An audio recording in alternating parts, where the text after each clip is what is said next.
As I sat alone in the darkness of my living room, the weight of unease settled heavily upon my shoulders. It had been happening for weeks now. The fragmented memories, the disorienting blackouts, and the creeping feeling that something sinister lurked just beneath the surface. I tried to brush it off as stress or exhaustion, but deep down, I knew there was something deeply wrong with me. My name is Alex, and I live a relatively quiet life in the suburbs. I work as a teacher at a local school, and I've always prided myself on my reserved, gentle nature. But lately, that nature had been tested in the most horrifying way imaginable. It all started with the dreams. Each night, as I lay down to sleep, I was plagued by vivid, nightmarish visions. I found myself in dark, shadowy places, a sense of foreboding hanging over me like a shroud. I would hear the echoes of malevolent laughter, whispers that seemed to seep into my very soul.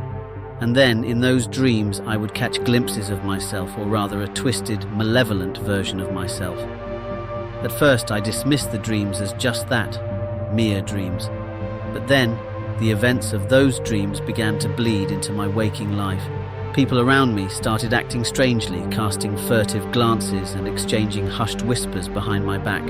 I could sense their trepidation, their subtle avoidance of me, as if they knew something I didn't. And then there were the blackouts.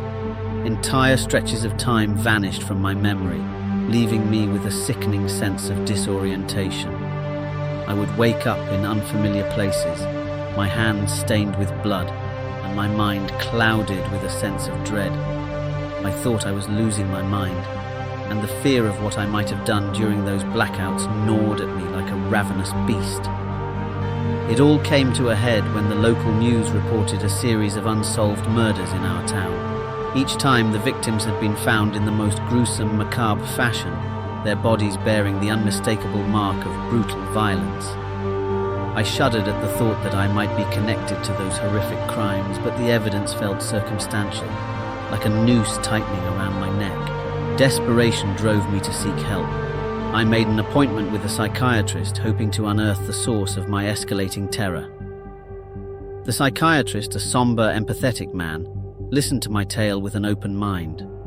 As I recounted my dreams, the blackouts, and the shadowy alter ego that stalked my nightmares, I saw a flicker of concern in his eyes.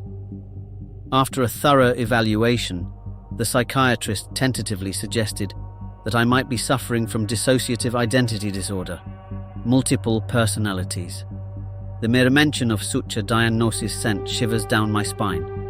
I was a peaceful man, a gentle soul, and the idea that I harbored a split personality capable of unfathomable violence was a concept too monstrous to comprehend. The psychiatrist proposed a course of hypnotherapy, believing that it might unlock the secrets buried within my fractured psyche. I agreed, clinging to the hope that I might find some kind of reprieve from the encroaching nightmare that had woven itself into the fabric of my existence. During the hypnotherapy sessions, a name emerged: Damien, the alternate personality that lurked within me, biding its time in the shadows of my subconscious. As the memories began to resurface, I recoiled in horror at the truth that was revealed. Damien was a malevolent force, a reservoir of rage and hatred that had manifested within me, and his emergence coincided with the blackouts and the gruesome crimes that had plagued our town. I was gripped by a paralyzing terror as I began to piece together the realization that the monsters I had been fleeing from were in fact a part of myself. The psychiatrist guided us through the labyrinth of my mind, unearthing the traumatic roots that had given birth to Damien's existence. I felt like I was standing on the precipice of an abyss, teetering on the edge of a darkness that threatened to engulf me whole. Despite my efforts to contain Damien, he grew increasingly restless, resisting the prospect of merging with me once more. The blackouts became more frequent, and the trail of blood left in their wake became more pronounced. I was suffocating under the burden of guilt and fear, haunted by the atrocities I had unwittingly committed. One fateful night, as I lay down to sleep, the tendrils of darkness reached out to claim me once more. I fought against its insidious embrace, but Damien's presence swelled within me, a suffocating malevolence that threatened to consume everything I held dear.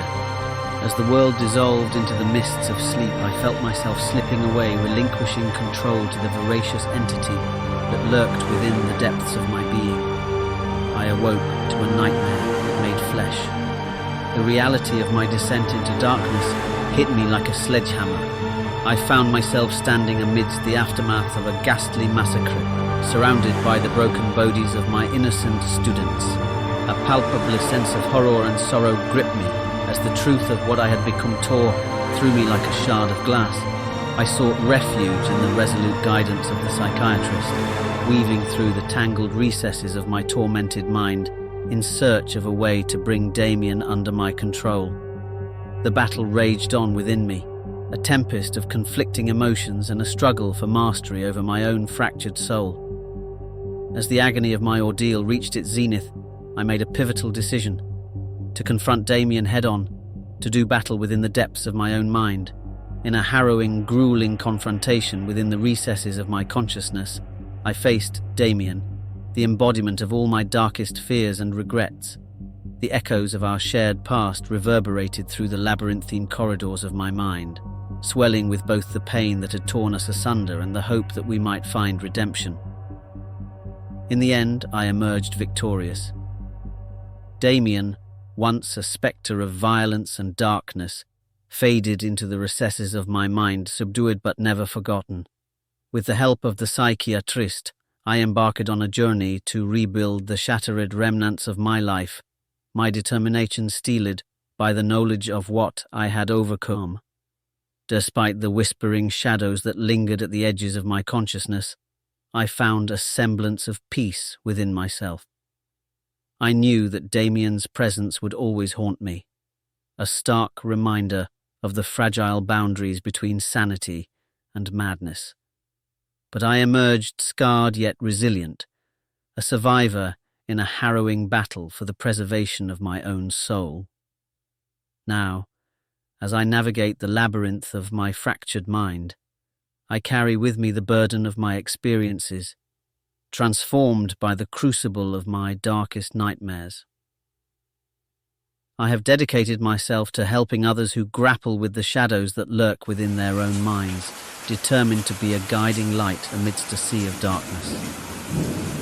The battle against the haunting within rages on, but I stand resolute, knowing that I have faced my demons and emerged unbroken. There may come a time when the shadows threaten to reclaim me, but I will not cower in the face of the darkness. I am a survivor, and I will carry the torch of hope through the deepest chasms of despair.